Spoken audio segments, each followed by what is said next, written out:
नमस्कार, स्वागत है आपका TWC जीएस वर्ल्ड में। यदि आपने TWC जीएस वर्ल्ड को सब्सक्राइब नहीं किया है तो सब्सक्राइब TWC जीएस वर्ल्ड। आज हम अपनी इंडियन पॉलिटी और कॉन्स्टिट्यूशन के तहत जो हमारी भारतीय राज्य व्यवस्था चल रही है उसका लेक्चर नंबर 27 देखेंगे और इसमें देखेंगे कि गैर संवैधानिक निकाय कौन कौन से हैं। देखो, दो प्रकार के निकाय होते हैं, एक तो संवैधानिक निकाय और एक होता है आपका गैर संवैधानिक निकाय। गैर संवैधानिक निकाय और संवैधानिक निकाय में देखो क्या अंतर है कि संवैधानिक निकाय वे निकाय होते हैं जिनका वर्णन संविधान में किया गया है, ये आपके संवैधानिक निकाय होंगे। और गैर संवैधानिक निकाय कौन से होते हैं? गैर संवैधानिक निकाय वे होते हैं जिनका वर्णन संविधान में नहीं किया गया होता, अर्थात किसी पर्पज के लिए वो बनाए जाते हैं लेकिन उनका वर्णन संविधान में नहीं है। जैसे आपका नीति आयोग एक गैर संवैधानिक निकाय है। इसी तरह से मैं तो कह दूं कि वित्त आयोग जो है आपका, वो आपका एक संवैधानिक निकाय है क्योंकि इसका वर्णन संविधान में है। ऐसे निर्वाचन आयोग संवैधानिक निकाय है। तो इस तरीके से यहाँ पर आप अ, संवैधानिक निकाय तो हम देखो पढ़ चुके हैं, लेकिन जो गैर संवैधानिक निकाय हैं उनको आज हम एक साथ सभी को देख लेंगे। जो भी आपके पांच गैर संवैधानिक हमें यहाँ पर निकाय पढ़ने हैं, एक तो नीति आयोग को ही पढ़ना है, सीबीआई को पढ़ना है। तो कौन कौन से पढ़ने हैं वो पहले देख लेते हैं कि क्या क्या हमें यहाँ पर पढ़ना होगा और आगे बढ़ते हैं इसको लेकर। राष्ट्रीय या राज्य मानवाधिकार आयोग पढ़ना है, केंद्रीय सूचना आयोग पढ़ना है, केंद्रीय सतर्कता आयोग, केंद्रीय अन्वेषण ब्यूरो, ये भी आपको पढ़ना है। और नीति आयोग इम्पोर्टेंट है, वेरी वेरी इंपॉर्टेंट है। यहाँ से तो देखो मेंस के लिए भी सवाल बन जाता है, लेकिन ये आप ध्यान रखना कि ये क्लास मेंस की नहीं है, ये केवल आप प्री की है। प्री के पॉइंट ऑफ व्यू से मैं यहाँ पढ़ा दूंगा और मेंस के लिए ध्यान रखना, मेंस के लिए आपको जैसे ही आपकी पॉलिटी पूरी होगी मेंस की क्लास आपकी वैसे ही स्टार्ट हो जाएगी। तो स्टार्ट करेंगे हम अपना राष्ट्रीय या राज्य मानवाधिकार आयोग से। तो चलते हैं आगे। देखो, राष्ट्रीय राज्य मानवाधिकार आयोग क्या होता है? राज्य ऐसे नहीं लगता जैसे मानव के अधिकारों की बात करता हो, तो मानव के अधिकारों से संबंधित आयोग जो बनाया गया उसी को ही राष्ट्रीय मानवाधिकार आयोग नाम दिया गया। और इसका जो गठन किया गया था वो मानवाधिकार संरक्षण अधिनियम 1993 के तहत किया गया, अर्थात एक अधिनियम लाया गया था। इस कैसा निकाय है? गैर संवैधानिक निकाय है, ये भी ध्यान रखना। अब तक 25 राज्यों में इसका गठन किया जा चुका है। देखो, राज्य का अलग होता है, राष्ट्रीय का अलग होता है। जो हमारा संसद का होता है या पूरे समूचे देश का अलग होता है, राज्य का अलग होता है।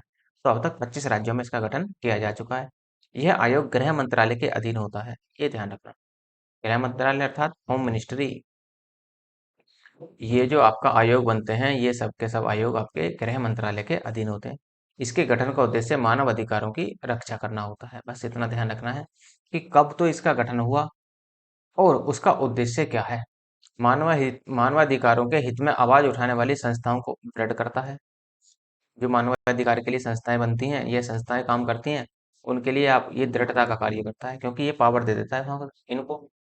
और उसके बाद में मानवाधिकारों के हनन की स्थिति में उसे सरकार को अवगत कराना है, अर्थात यदि मानव के अधिकारों का हनन हो रहा है तो इस मानवाधिकार के आयोग के द्वारा ही सरकार को अवगत कराना होता है कि वहां पर इस तरह की कुछ घटनाएं चल रही हैं।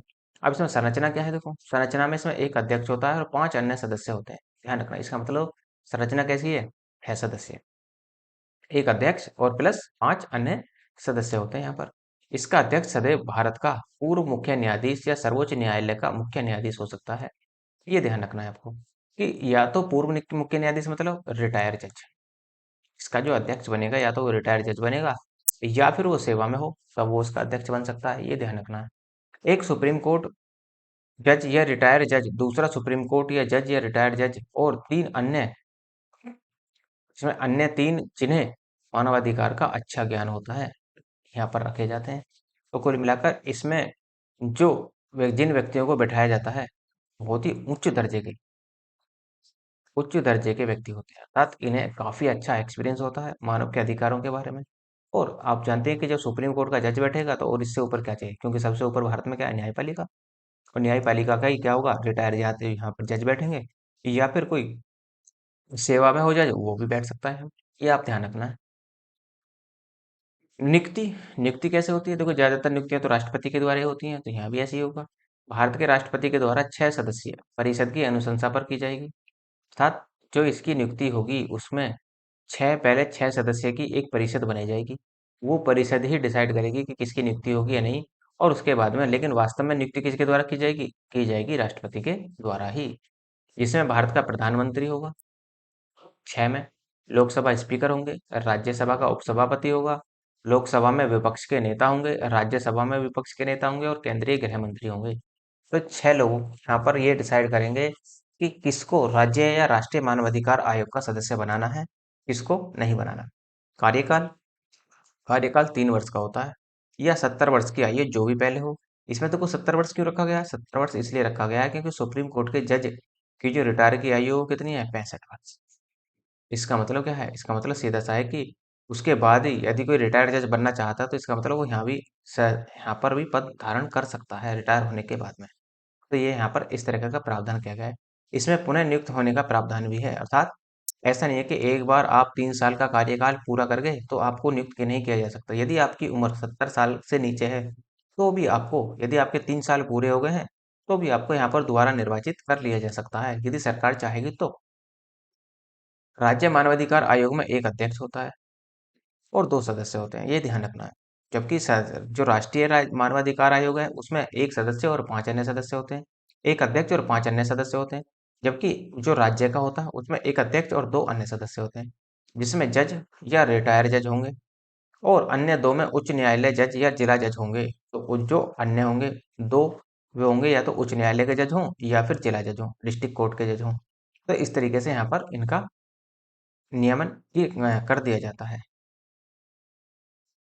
नेक्स्ट है आपका केंद्रीय सूचना आयोग। केंद्रीय सूचना आयोग का मतलब सूचना देना, केंद्रीय को, केंद्र को। तो इसका गठन इसका जो गठन हुआ था वो सूचना का अधिकार अधिनियम 2005 के तहत किया गया था। ये आप ध्यान रखना है कि केंद्रीय सूचना आयोग का गठन सूचना का अधिकार अधिनियम 2005 के तहत किया गया है। इसमें एक चीफ कमिश्नर और अन्य आयुक्त होते हैं। अन्य आयुक्तों की संख्या 10 से अधिक नहीं हो सकती। ये लेकिन ये डिसाइड नहीं है कि 10 ही होगी। बस इतने कह दिया कि मैक्सिमम दे दिया कि मैक्सिमम सदस्य 10 हो सकते हैं। इससे कम भी रह सकते हैं लेकिन इससे ज्यादा नहीं हो सकते। इनकी नियुक्ति भी क्या होगी? राष्ट्रपति के द्वारा 3 सदस्यों की परिषद के द्वारा की जाती है। पीछे देखो 6 सदस्यीय परिषद बनी थी, लेकिन यहाँ क्या हो रहा है? यहाँ 3 सदस्यीय परिषद का गठन किया जा रहा है जिसमें प्रधानमंत्री होंगे, केंद्रीय मंत्री होंगे और लोकसभा मंत्री होंगे। इनका कार्यकाल सरकार के द्वारा निर्धारित किया जाता है, अर्थात इनका कार्यकाल भी निर्धारित नहीं है। लेकिन पीछे जो हुए थे राज्य मानवाधिकार या राष्ट्रीय मानवाधिकारों का कार्यकाल निर्धारित था 3 वर्ष, लेकिन वो पुनः भी निर्वाचित हो सकते थे, लेकिन 70 वर्ष की उम्र से ऊपर नहीं। तो इनका कार्यकाल सरकार द्वारा निर्धारित किया जाता है। आयुक्तों का निलंबन राष्ट्रपति के द्वारा निम्नलिखित स्थिति में किया जा सकता है, जैसे भाई कब वो निलंबन करेंगे या कब उनको उनके पद से हटाया जा सकता है? मानसिक या शारीरिक स्थिति पर कमजोर होने पर। यदि कोई व्यक्ति मानसिक या शारीरिक स्थिति से कमजोर है तो उसे हटाया जा सकता है।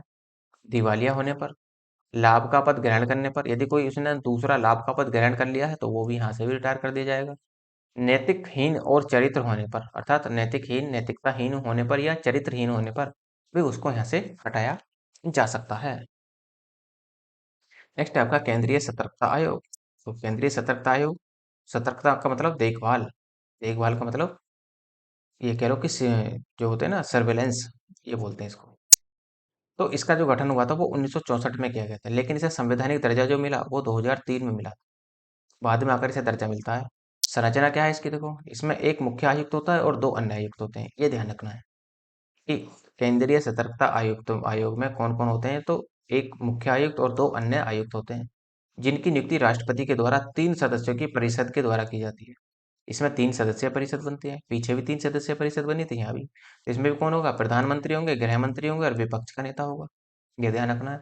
और कार्यकाल 4 वर्ष या 65 वर्ष की आयु जो भी पहले हो जाए वो यहाँ पर होगा।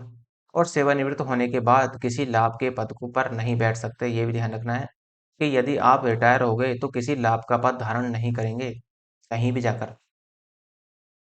नेक्स्ट है आपका केंद्रीय अन्वेषण ब्यूरो। केंद्रीय अन्वेषण ब्यूरो का मतलब CBI, central bureau of investigation बोलते हैं आप। ये सेंटर की होती है तो इसलिए सीबीआई। तो यहाँ पर आप देखें तो यह एक संघीय जांच एजेंसी है। इसका जो गठन हुआ था वो 1963 में हुआ था, ये ध्यान रखना है। तो सीबीआई का जो गठन हुआ वो 1963 में हुआ था। अब देखो सीबीआई का काम क्या होता है? यदि पुलिस के पुलिस से कोई केस आउट ऑफ कंट्रोल हो जाता है तो उसको कंट्रोल करने के लिए किसका कौन आती है? सीबीआई ही आती है। अक्सर आपने फिल्मों में भी देखा होगा और नाटक वगैरह भी आप देखते होंगे, जैसे आप सीआईडी तो नहीं कहेंगे खैर, जैसे आपने देखा होगा क्राइम पेट्रोल।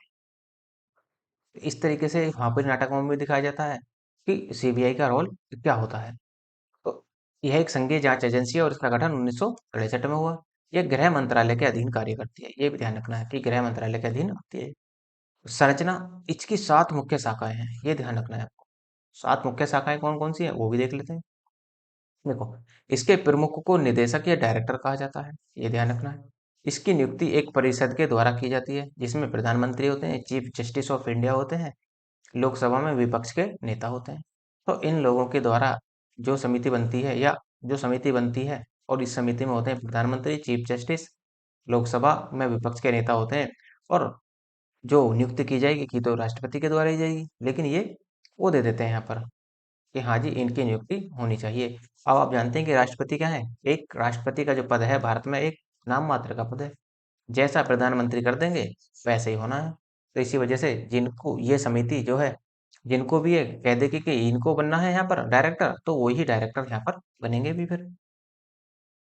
अब देखो 7 कौन कौन सी एजेंसी है इसकी। एक तो है भ्रष्टाचार निरोधक शाखा, आर्थिक अपराध शाखा, नीतिगत और अंतर्राष्ट्रीय पुलिस शाखा, विशेष अपराध शाखा, अभियोग निदेशालय, प्रशासनिक शाखा, केंद्रीय फोरेंसिक विज्ञान शाखा। ये आप ध्यान रखना है कि कौन कौन सी शाखाएं इसकी हैं। छोटे एग्जाम की तैयारी कर रहे हैं तो मत याद रखना, बड़े एग्जाम की तैयारी कर रहे हैं तो आपको याद रखनी ही पड़ेंगी, कोई और ऑप्शन नहीं बनता। ये आप ध्यान रखेंगे पूरी तरीके से। नेक्स्ट है आपका, आगे बढ़ते हैं। नेक्स्ट है आपका NITI Aayog. Very very important है ये आपका नीति आयोग। नीति आयोग क्या है? देखो, NITI Aayog national, N for national, I for institute, national institute for transforming India इसको बोलते हैं शॉर्ट। इसकी जो फुल फॉर्म होती है, कभी कभी फुल फॉर्म ही पूछ लेता है, तो नेशनल इंस्टीट्यूट फॉर ट्रांसफॉर्मिंग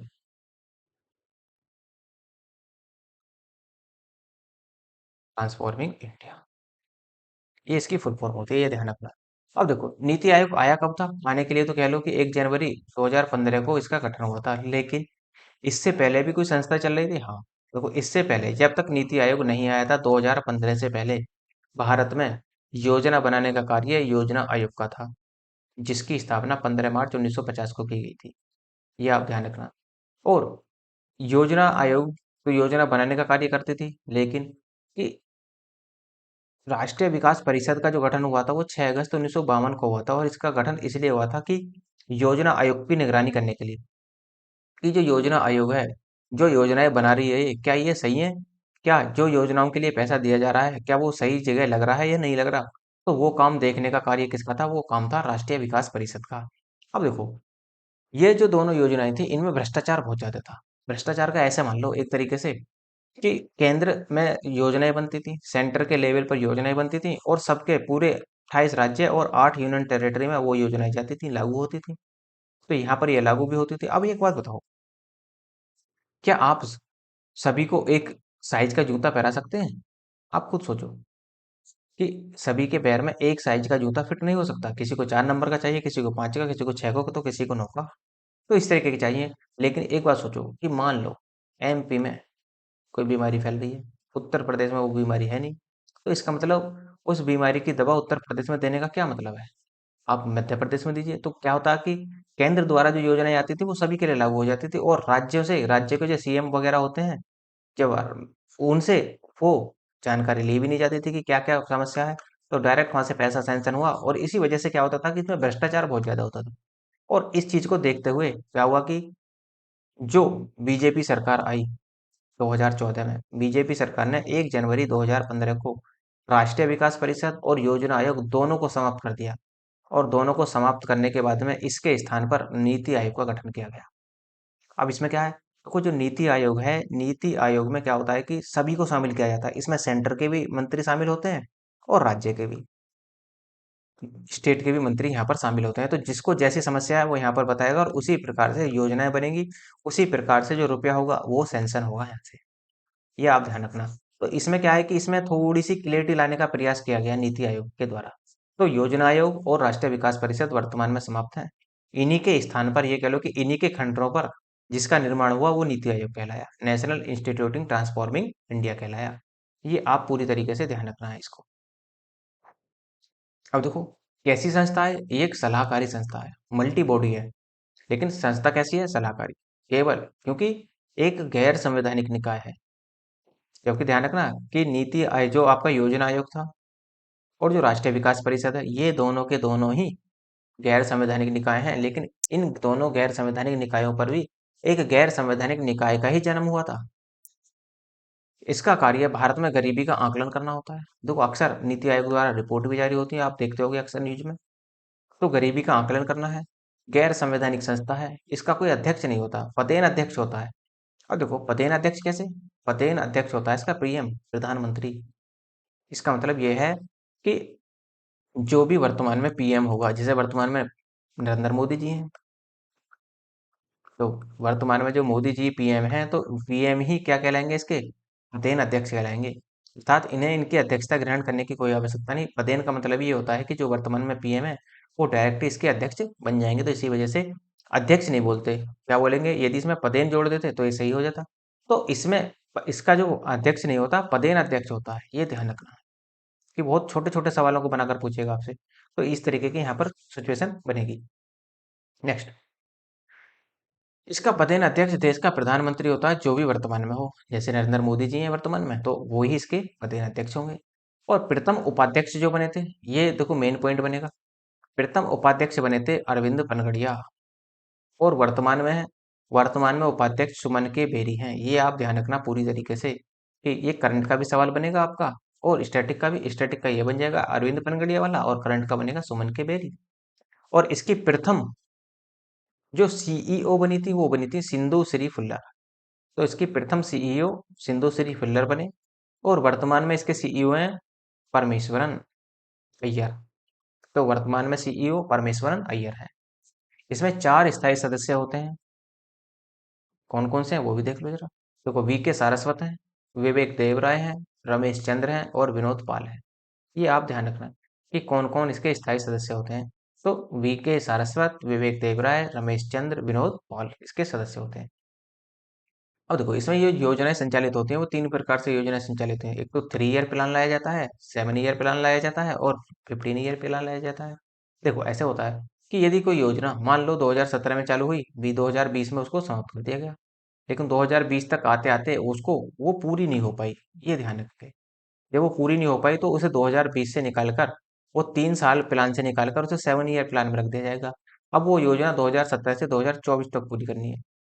लेकिन पहले क्या होता था? पहले सरकार 5 साल के लिए आती थी। 5 साल में यदि सरकार आई, तो यदि वो योजनाएं पूरी हुई तो हो गई। लेकिन यदि पूरी योजना नहीं हुई और सरकार वही सरकार अगली बार चुनाव में चुनकर नहीं आई, तो जो नई सरकार आती है वो सबसे पहले योजनाओं पे ही तलवार चलाती है। सारी योजनाओं को रद्द करने का प्रयास करती है, तो वो अपने स्तर से योजनाएं चलाती है। तो इसी वजह से इस चीज से बचने के लिए यहाँ पर इन्होंने 3 ईयर प्लान लाया।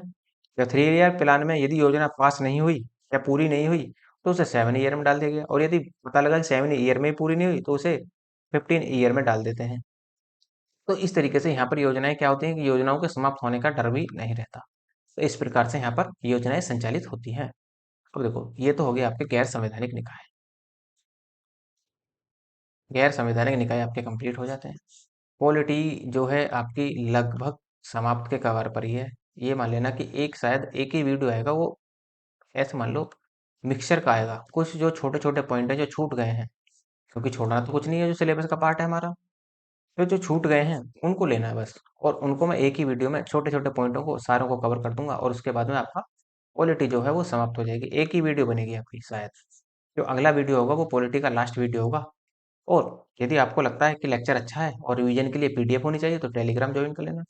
टेलीग्राम यूज नहीं कर रहे तो आप व्हाट्सअप भी ज्वाइन कर सकते हैं। दोनों का लिंक डिस्क्रिप्शन में नीचे दिया हुआ है।